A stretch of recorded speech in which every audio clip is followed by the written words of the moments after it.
Dandi Podcast, powered by India's #1 gold buying company, Attica Gold Company. வணக்கம் நேயர்களே, இது தந்தையின் பாட்காஸ்ட். நான் கார்கி. இந்தியா பாகிஸ்தான் மேலே எப்போ தாக்குதல் நடத்தும் அப்படின்றது ஒரு பெரும் கேள்வியாக இருந்தாலும் கூட இப்போவே இந்தியா தாக்குதல் தான் நடத்திட்டு இருக்கு அப்படின்ற செய்தியும் கிடைச்சிருக்கு. பகல்காம் தாக்குதலை தொடர்ந்து கடும் கோபத்தில் இருக்கக்கூடிய இந்தியா எப்போ வேணாலும் நேரடி தாக்குதல் நடத்தலாம் அப்படின்ற பெரும் அச்சத்தில் இருக்கு பாகிஸ்தான். நேரடி தாக்குதலுக்கு முன்னாடியே பாகிஸ்தானுக்கு இந்தியா உளவியல் தாக்குதலை தொடுத்திருக்கு. அது என்னென்ன அப்படின்னு பார்க்கலாம். முதல்ல போர் ஒத்திகைக்கு எல்லா மாநிலங்களுக்கும் உத்தரவு பிறப்பிக்கப்பட்டிருக்கு. அதாவது மே 7ஆம் தேதி எல்லா மாநிலங்களும் போர்க்காலத்தில் எப்படி மக்களை மீட்பது அப்படின்ற மாதிரியான ஒத்திகை நடத்துங்க அப்படின்றாங்க. இதில் என்ன நடக்கும் அப்படின்னா, மக்களை போர்க்காலத்தில் ஒரு குண்டு வருது அப்படின்னா எப்படி அந்த பகுதியிலிருந்து மக்களை வெளியேற்றுவது, எப்படி பாதுகாப்பது, எப்படி முன்னெச்சரிக்கை நடவடிக்கைகளை எடுப்பது அப்படின்னு மாநில அரசுகளை தயார்படுத்துவது. அது மட்டும் இல்லாமல் மக்களையும் அந்த முன்னெச்சரிக்கைக்கு பழக்கப்படுத்துவது. இது மட்டுமே இதனுடைய நோக்கம் இல்லை. இதனுடைய இன்னொரு நோக்கம் என்னென்னா, நாங்கள் பாகிஸ்தான் மேலே தாக்குவோம், எங்கள் மேலே பாகிஸ்தான் திரும்ப தாக்குதல் நடத்தினா ஒரு முழுமையான போருக்கு கூட நாங்கள் போவோம் அப்படின்னு பாகிஸ்தானுக்கு இந்தியா சொல்லக்கூடிய மெசேஜ். அடுத்த உளவியல் தாக்குதல் அப்படின்றது சிந்து நதிநீர் நிறுத்தம். நிறுத்தப்பட்ட நதிநீர் திடீர்னு திறந்து விடப்பட்டு அதனால் ஏற்பட்டிருக்கக்கூடிய வெள்ளம், இதனால் விவசாயிகளுடைய எதிர்ப்பு போராட்டம், இதாலும் பாகிஸ்தான் இப்போ உளவியல் தாக்குதலுக்கு உள்ளாகியிருக்கு. பாகிஸ்தானுடைய ஜிடிபியில் விவசாயத்துடைய பங்கு 25% இருக்குது. அந்த நாட்டு மக்கள் தொகையில் 75% பேருக்கு வருமானமே இந்த விவசாயத்தால் தான் கிடைக்குது. பாகிஸ்தானுக்கான உணவு தேவை உற்பத்தியில் 85% அந்த பங்கு பஞ்சாப் மாகாணத்தில் இருந்து மட்டுமே கிடைக்குது.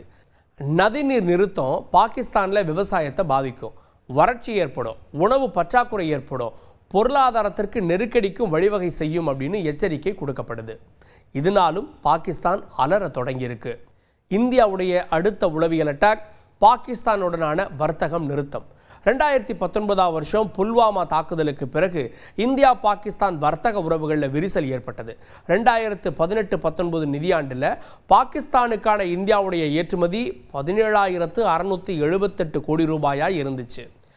அப்போது பாகிஸ்தானில் இருந்து 4,227 கோடிக்கு இறக்குமதி செஞ்சது. கடந்த 2024-25 நிதியாண்டில் பாகிஸ்தானுக்கான இந்தியாவினுடைய ஏற்றுமதி 3,822 கோடி ரூபாயாக சரிஞ்சிருச்சு. அதுபோல் அந்த நாட்டிலிருந்து இறக்குமதி செய்கிறது வெறும் 3 கோடி ரூபாயாக தலைகீழாக சரிஞ்சிருச்சு. அதே வேளையில் மறைமுக வர்த்தகத்தை செஞ்சுட்டு இருந்தது பாகிஸ்தான். அதாவது சிங்கப்பூர், துபாய் போன்ற 3ஆம் தரப்பு நாடுகள் வாயிலாக பாகிஸ்தான் $10 பில்லியன், அதாவது 84,316 கோடி ரூபாய் மதிப்பிலான இந்திய பொருட்களை வாங்கியிருப்பதா குளோபல் ட்ரேட் ரிசர்ச் இனிஷியேட்டிவ் ஆய்வறிக்கை சொல்லுது.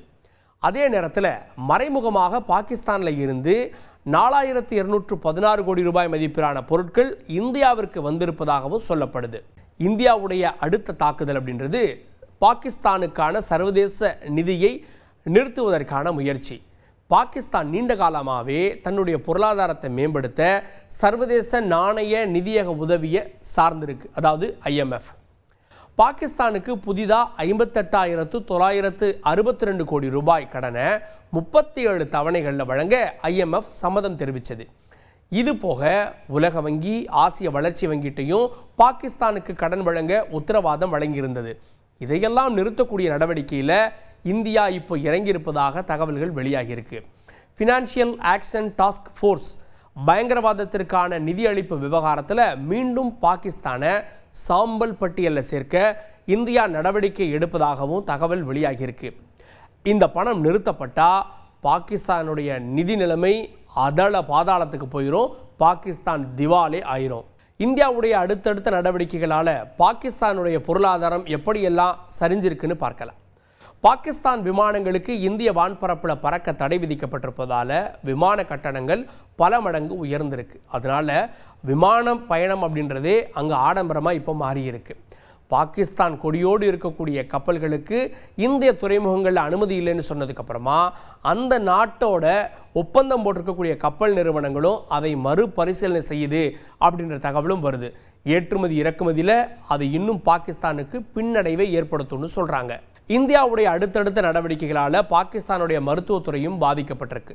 பாகிஸ்தானில் இருந்து நேரடியாக இப்போதைக்கு ஒருத்தர் இந்தியாவில் சிகிச்சை பெற முடியாது அப்படின்றது ஒருபுறம் இருந்தாலும், பாகிஸ்தான் மருந்து பொருட்களுக்கு பெரும்பாலும் நம்பி இருந்தது இந்தியாவை தான். ஏன்னா இந்தியாவிலிருந்து மருந்துக்கான மூலப்பொருட்களை வாங்கி அவங்க அதை தயாரித்தாங்க. இதன் மூலமாக குறைந்த விலையில் அவங்களால மருந்து பொருட்களை கொடுக்க முடிஞ்சது. ஏற்றுமதி இறக்குமதி பார்சல்களும் நிறுத்தப்பட்டதால் இப்போது மருந்து தயாரிப்புக்கான மூலப்பொருள் இல்லாமல் வெளிநாடுகளில் இருந்து விலை அதிகமாக அவங்க மருந்து தயாரிப்பு பொருட்களை வாங்கிட்டு இருக்காங்க. பாகிஸ்தான் உளவியல் தாக்குதலுக்கு உள்ளாகி இருக்கு அப்படின்றதுக்கு அடுத்த எடுத்துக்காட்டு, 2 மாதங்களுக்கு தேவையான உணவுப் பொருட்களை சேர்த்து வையுங்க, பங்கர்கள் அமைங்க அப்படின்னு பாகிஸ்தானில் இருந்து மக்களுக்கு போயிருக்கக்கூடிய செய்தி சொல்லுது.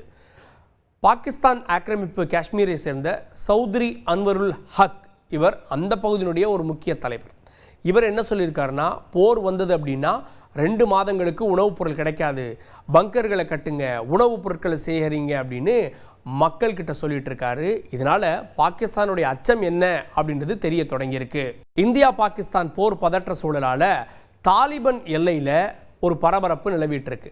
ஒருவேளை இந்தியா தாக்கி பதிலுக்கு பாகிஸ்தான் இந்தியா மேலே தாக்குதல் நடத்தினா தாலிபான்கள் இந்தியாவுக்கு ஆதரவாக தாக்குவாங்களா அப்படின்ற அச்சமும் பாகிஸ்தானுக்கு எழுந்திருக்கு. இந்த போர் பரபரப்பு சூழலால பலுசிஸ்தானில் நடைபெற்று வரக்கூடிய பாகிஸ்தான் எதிர்ப்பு போராட்டம் இன்னும் தீவிரமடைஞ்சிருக்கு. இந்த நேரத்தில் போராட்டம் நடத்தினா நம்முடைய போராட்டத்துக்கு வெற்றி கிடைக்கும் அப்படின்னு நாளுக்கு நாள் அங்கே கிளர்ச்சியும் ஏற்பட்டிருக்கு. இதனாலும் பாகிஸ்தான் உளவியல் தாக்குதலுக்கு உள்ளாகியிருக்கு. இராணுவ தரப்பில் இருந்தும் ஒரு உளவியல் சிக்கல் ஏற்பட்டிருக்கு. இராணுவ வீரர்களுடைய தொடர் ராஜினாமா பாகிஸ்தான் ஆர்மிக்கு பெரும் சிக்கலாக மாறியிருக்கு.